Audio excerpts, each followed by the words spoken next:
नमस्ते दोस्तों। आज हम आपके लिए प्रसिद्ध कथाकार ममता कालिया जी की चर्चित कहानी काके दी हट्टी लेकर आए हैं। ये कहानी रोजमर्रा की जिंदगी, छोटे दुकानदार की दुनिया और बदलते शहरी समाज की उन परतों को खोलती है जिन्हें हम अक्सर देखते हुए भी अनदेखा कर देते हैं। आइए इस संवेदनशील और सवाल खड़े करती कथा की शुरुआत करते हैं। होली आकर चली गई थी, अपने निशान छोड़ गई थी। सड़कों पर अबीर गुलाल के धब्बे, रंगदार पानी के चहबच्चों के अलावा गुब्बारों की रबर बेशुमार चिथड़ों की तरह पड़ी थी। नगर पालिका के सफाई कर्मी अब भी काम पर नहीं आए थे। उनके लिए होली अभी खत्म नहीं हुई थी। कॉलोनी के हर घर के आगे की 2-3 सीढ़ियां, चबूतरा और बालकनी की रेलिंग रंगीन हो रही थी। और तो और बहुत सी कारों पर भी रंग के छींटे थे। सुबह के 8 बजे थे, लेकिन सड़क पर आवाजाही कम थी। कभी कोई स्कूटर या बाइक से गुजर जाता तो सड़क के कुत्ते सचेत होकर गर्दन उठाते, लेकिन कान और दुम हिला फटक कर उसका पीछा करने का इरादा मुलतवी कर वापस होली के धूंधाते कुंदे की गुनगुनी राख के पास पसरे रह जाते। ये आनंद और आमोद प्रमोद के बाद का प्रमाद था जो कॉलोनी में समाया था। होली के बहाने हफ्ते भर से लोग छक कर खा पी रहे थे। लोग पहले खेलते फिर खाते, अपने घर, दोस्तों के घर, फिर अपने घर। होली में धर्मपरायण लोगों ने भी अपनी लगाम ढीली कर दी और शंकर जी के नाम पर जमकर दारू सेवन कर लिया। काके अपनी कॉपी देखकर बता सकता है कि किस घर में कितनी बोतलें सोडा गया। इस हफ्ते सोडे ने कोक को पछाड़ दिया। काके दी हट्टी का फोन बजता ही रहा पिछले हफ्ते। बी ब्लॉक के हर नंबर पर काके का सेवक बलदेव सोडे के क्रेट पहुंचाता रहा। बलदेव ने एक बार फिर अपनी मांग ताजा की। भ्राजी, आप मोपेड या स्कूटर रख लो तो काम तेजी से हो जाए। काके ने अपनी पुरानी दलील दोहरा दी। सब नजदीक के मकान हैं, बी ब्लॉक आखिर कितना बड़ा है?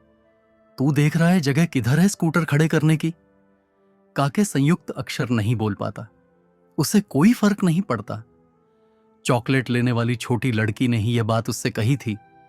अंकल, मेरा नाम आपने बिगाड़ दिया। तू समिता है ना, 38 नंबर।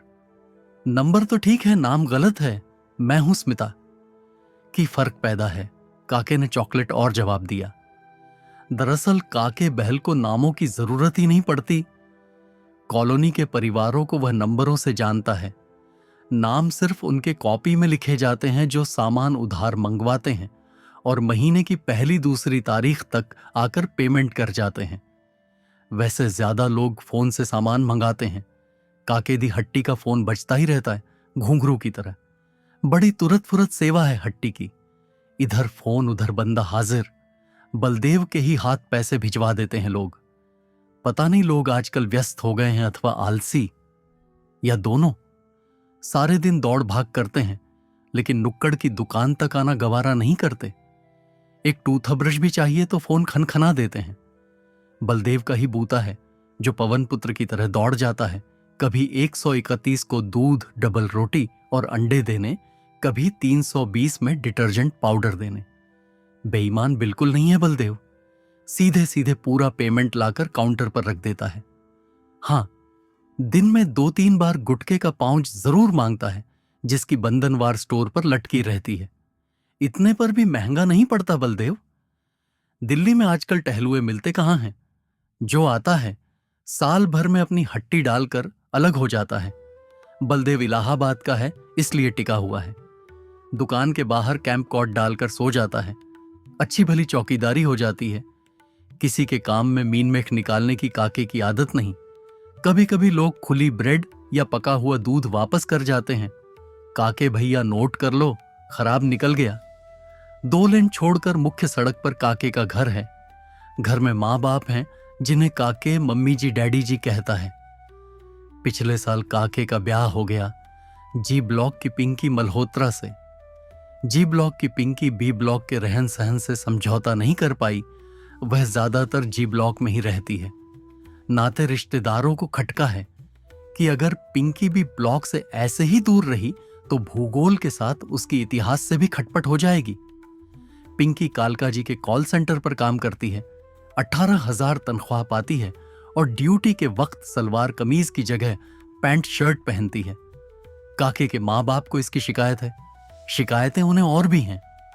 पिंकी शाम 4 बजे नौकरी पर जाती है, सुबह 4 बजे लौटती है, टेबल पर रखा खाना बिना गर्म किए खा लेती है, और जो सोती है तो अगले दिन 2 बजे तक चेत नहीं करती।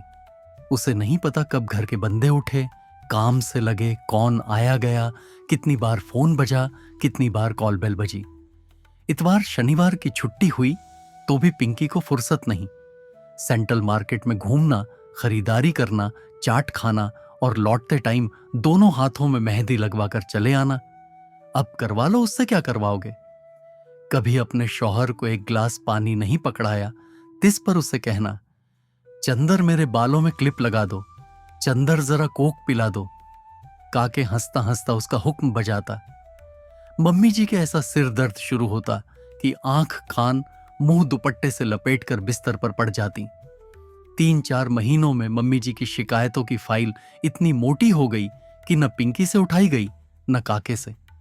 चंद्र प्रकाश, जो अपना नाम चंद्र प्रकाश समझता और जिसे पूरा बी ब्लॉक काके के नाम से जानता, के पास इतना भी अवकाश नहीं होता कि वह मां या पिंकी को समझाए। दोनों के लिए अच्छा बनते बनते वह किसी के लिए अच्छा न रहा। मां ने कहा, अरे इतना भी क्या अच्छा कि बोटी को कुछ कहना ही नहीं। पिंकी ने कहा, इतना अच्छा होना अच्छा नहीं होता। घर की चौधरी मम्मी जी, स्टोर का चौधरी बलदेव, चंदर तो जैसे है ही नहीं। एक दिन अपने सारे कपड़े, सैंडलें और पर्स संभाल कर पिंकी जी ब्लॉक चली गई। जाते जाते चंदर को बांह दबाकर कह गई, मिलने की तड़प उठे तो आ जाना जी ब्लॉक। रात 10 बजे काके दी हट्टी बढ़ाते वक्त काके को कभी कभी अपनी बांह पर दबाव महसूस हो जाता, पर वह मन मसोस कर बी ब्लॉक अपने घर पहुंच जाता। उसे पता था पिंकी कॉल सेंटर गई हुई होगी। ऐसे में सिर्फ शनि इतवार की तड़प ही चैन पा सकती थी।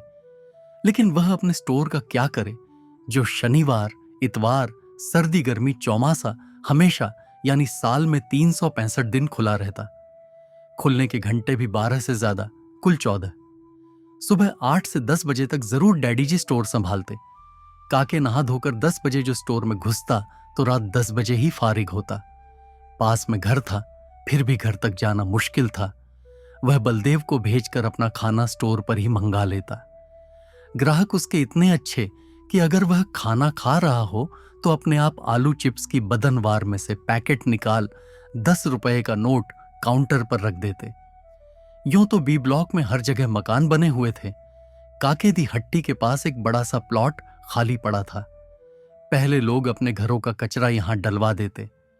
हवा के साथ जब दुर्गंध उड़कर पड़ोस के घरों में जाने लगी, लोगों ने शोर मचाया, जमादारों को धमकाया गया। बी ब्लॉक की कल्याण परिषद ने प्लॉट के मालिकों को खबर भेजी कि वे इस पर या तो मकान बनवाएं, नहीं तो चारदीवारी बनाकर ताला लगाएं। कुछ दिन की चुप्पी के बाद यकायक इस खाली प्लॉट में खलबली नजर आने लगी। एक दिन कूड़ा उठाने वाला डंपर आ गया जो शाम तक मटक मटक कर कूड़ा उठाता रहा। मिट्टी गिराने वाली ट्रकें आ गईं और देखते देखते वहां गहरी नींव खुदने का काम शुरू हो गया। काके के कानों में खबर पड़ी कि यहां कोई मकान नहीं बनने जा रहा। जमीन के मालिकों ने जमीन का सौदा कर लिया है। खाली प्लॉट पर रात दिन काम चला। सारे समय घर्र घर्र करते ट्रक आते, सीमेंट, बालू, कंक्रीट और सरिये गिराकर चले जाते। रात में हेलोजन लाइटों से प्लॉट जगरमगर करता और इमारत बनने का काम चलता। जल्द ही वहां बढ़ई और बिजली मिस्त्री भी नजर आने लगे। काके के स्टोर में भी पान मसाले, कोक और चिप्स की बिक्री बढ़ गई। जिस तरह नई इमारत की रूपरेखा उभर कर सामने आ रही थी, यह स्पष्ट हो रहा था कि इस प्लॉट में सुपर स्टोर खोले जाने की तैयारी चल रही है। रात के चौकीदार राणा ने बताया, जी ब्लॉक के किसी सेठ ने इसे खरीदा है। उड़ती खबर के मजबूत खंभे खड़े होने लगे। अंडरग्राउंड फूड बाजार बनाया गया। न जाने किस जादू से दोनों तरफ पौधों की कतार भी उगा दी गई।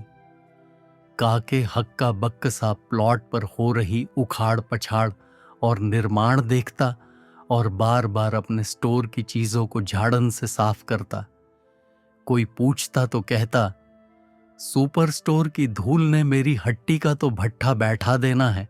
अगर आपको यह कहानी पसंद आई हो तो वीडियो को लाइक करें और चैनल को सब्सक्राइब करना न भूलें। धन्यवाद।